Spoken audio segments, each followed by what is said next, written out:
Germany after the Great War would be in a bit of a pickle. As the Kaizer's governments would sign the Treaty of Versailles, and Wilhelm did not advocate in this timeline, Germany would have dealt with a more political unrest for years after the Great War. Anarchist elements in Bavaria would not be pleased with Wilhelm staying in charge, and by 1922, the Bavarian uprising would be crushed. Wilhelm, seeing that his rule isn't really the most popular thing, would be forced to move towards a more constitutional monarchy, which the governments would change mainly between the SDP, the DVP, and the Zentrum. However, the 1933 elections, with the collapse of the economy due to the Great Depression, the DVP would barely win this election, as the NSDAP would be close behind them, and the KDP would also be close behind the no-nos. So we would need to start fixing things if we would want to win the upcoming election in 1937. And the first and probably most important thing to do would be to fix our economy, as the German economy in 1935, early 1936, would not be good at all. No, bread costs an unbelievable amount, and the German people are starving. So we would need to get on the ball to reopen our economy up to assist the people. Now, for military matters, August von Mackensen would retire. Now, while it is very disheartening and would definitely put our military back a bit, the old man deserves his retirement, and what he has done for the German nation,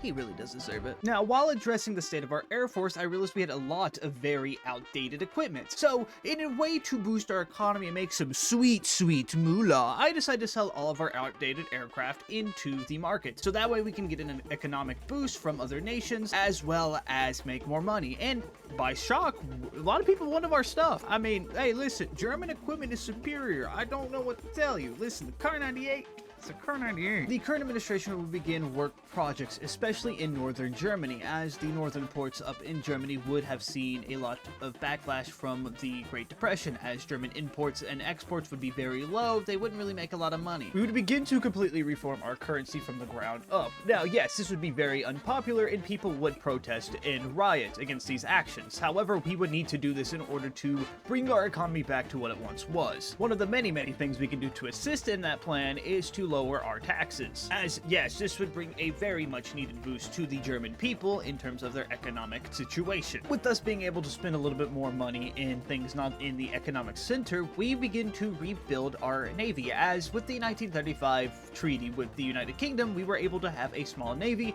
Now it is time to try to turn that small navy into a naval power once again. Now, while we are slowly rebuilding ourselves internally, the United Kingdom would decide to say, you know what?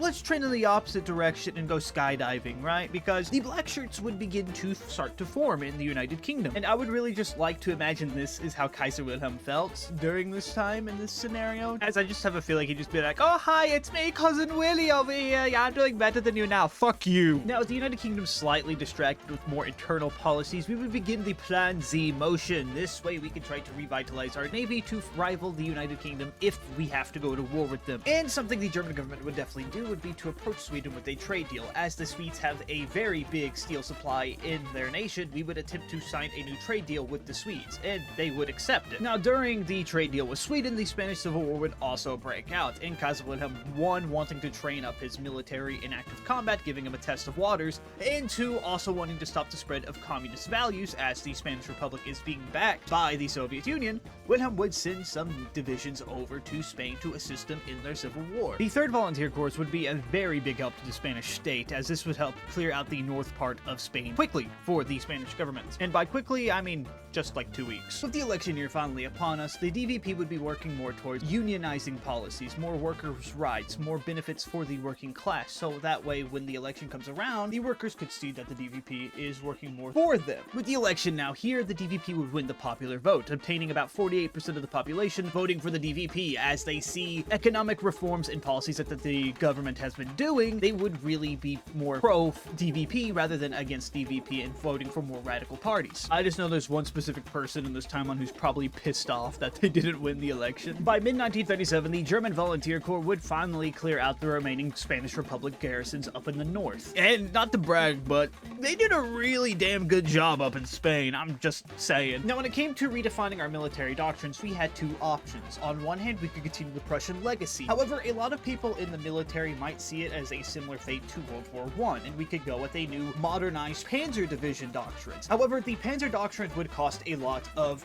economic spending, which we do not have currently in this timeline, as we're trying to still revitalize our economy, and right now we're spending a good majority of it on the economic sector and the Navy. So we would stick to a more Prussian legacy doctrine. 7 months after the election, the German Kaiser would decide to declare war on the communists in the nation, as he would start to eliminate internal communist partisans from the country by sending them to France. Now, yes, this would definitely cause a lot of instability for France, but why would I care about that, right? I'm only cared about my own nation here, not about the foreign enemy. By early 1938, Germany would begin to approach itself onto the world sphere, as it is time for the German army to get back there in the world and to prove itself as a dominant power economically right now. Now, I'm not gonna lie, I was really weighing my options here. On one hand, we could try to rebound our entire empire by going against the two allied powers in France and the United Kingdom. However, with the French nation going more communist and having a lot more issues, as we just stated, I'm gonna go align myself with the United Kingdom to try to form some sort of anti-communist alliance with them. Meanwhile, for German diplomacy, the German nation would be in talks with China for possible trade deals. Now, yes, we are specifically doing this so we can bring back some colonial territory, if you know what I mean. And the Chinese would give back German colonial territory, as the only trade deal was just to give them the current advisor that they have. Now, of course, this was no big deal for us. We're gonna keep them over there. We're gonna take, the advisor that we want, and we're gonna move on happily with our day. By mid-1938, the German Empire is able to remilitarize its armies, as the delegates of Britain and Germany would meet in London to discuss German remilitarizations a few months prior. Now, while the Germans are able to remilitarize for their eastern flank, they are not allowed to put troops in the Rhineland, as that must stay demilitarized, as right now the Brits and the French are still close allies, as Leon Blum is the prime minister of the French government. And when I take a look back at the map a few months later, Russia is on my border now. They annexed the entirety of eastern Poland, and now we have to militarize against the Russians. So it's a good thing we did negotiate with the Brits when we did about remilitarization. I begin to finalize my division templates, and as soon as I do, I begin to mass deploy my divisions, as I am going to be ready for this fight no matter what happens. I will not lose to the Soviet Union. And the only way we're going to be able to stop the Soviet Union is to align ourselves with the same interests as Eastern Europe, and the first nation we need to negotiate with is Poland. Now, our two nations have never really been that great at working together at all, but however, it is time to put our differences aside for once and maybe coerce them to give us Danzig. In exchange, we will help them out in their war in defending against the Soviet Union and reclaiming their lost territory. Poland would accept this deal, as a brand new friendship treaty between Germany and Poland against communism would be signed. The next question we will be asking is about Austria. Austria during the Great War was not really a great ally to have, so instead of having Austria as an ally, what if we incorporate them into the German state? And the Austrian people would willingly accept this unity, as it would unite the German speakers of Europe. Sadly, the French would embrace communism fully and become the French Commune. This would mean we would have to fully remilitarize the Rhineland against the Brits' wishes in order to defend ourselves from a greater communist threat. Unfortunately, we would run out of time, as the Soviet Union would declare war on Finland. Now, a quick recap is after the Polish would join us, a lot of other minor European nations, especially in the Baltics and Finland, would seek our protection from the Soviet Union, as their expansion would become more and more prevalent. We would also end up inviting the Italians, as they have been in fight with the Common Forum for about a year now, so we would send our aid to Mussolini and to try to form an alliance with him. Wow, I can't believe I just said that. Our military plans would be very simple: crush the Russians and push them as far back behind the Baltics as we can, bring them in, then focus our main forces on the French.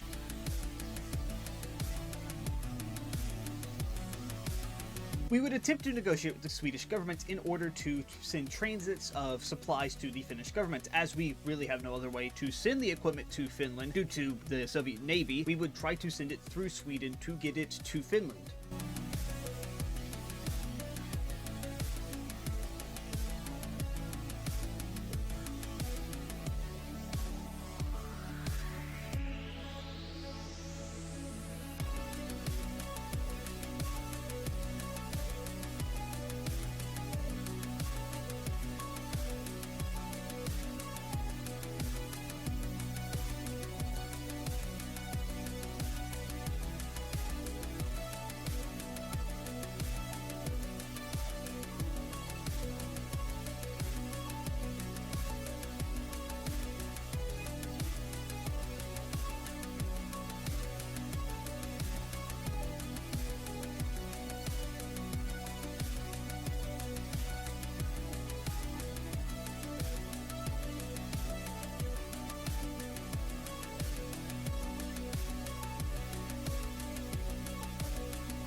In February of 1941, the German government would be in Brussels to negotiate with the Belgian government. Both nations would come to an agreement to invade the French government. And the invasion of France would go exceptionally well, as they legit have nobody on their border with us. So, I mean, when you send all your troops to the Soviet Union, I mean, I guess that's supposed to happen. Also, I know it's the Hoi 4 player in me, but seeing these encirclements are just, We would begin the push into Paris, and honestly, I'd like to think of that entire scene in Call of Duty Modern Warfare 3, where, you know, the Eiffel Tower just falls over, as we would storm on into Paris and capitulate the French government shortly after. And despite me signing a friendship treaty with the United Kingdom, they would still declare war on us. Now, you could understand my visible frustration whenever I saw that happening and realized they have to go across the North Sea to get to the United Kingdom, but they didn't have a navy over by the British Isles. All their navy was at Japan. So we just landed and, you know, strolled on in and then capitulated the United Kingdom. Then the Dutch, for some reason, would just join the common form for some... I have no idea why they did that. It just led to a quick capitulation of the Netherlands. Meanwhile, for the Soviet front, we would begin a desperate push north and also to Moscow, as the Soviet forces are spread thin and now they are all alone in the common form. And with Leningrad in our control, Moscow now falling, and Sarajevo,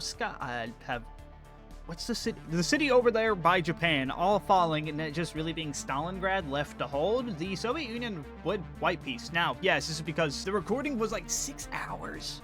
6 hours of recording, and I just wanted to get over with it, right? But hey, a new German-dominated world with the United States, the remnants of the Soviet Union, and Japan being the major players here in this world would lead to a brand new type of Cold War, thus ending the chapter on the revitalization of the German Empire. And somehow Kaiser Willy decided to stay alive during it all, so that's kind of cool.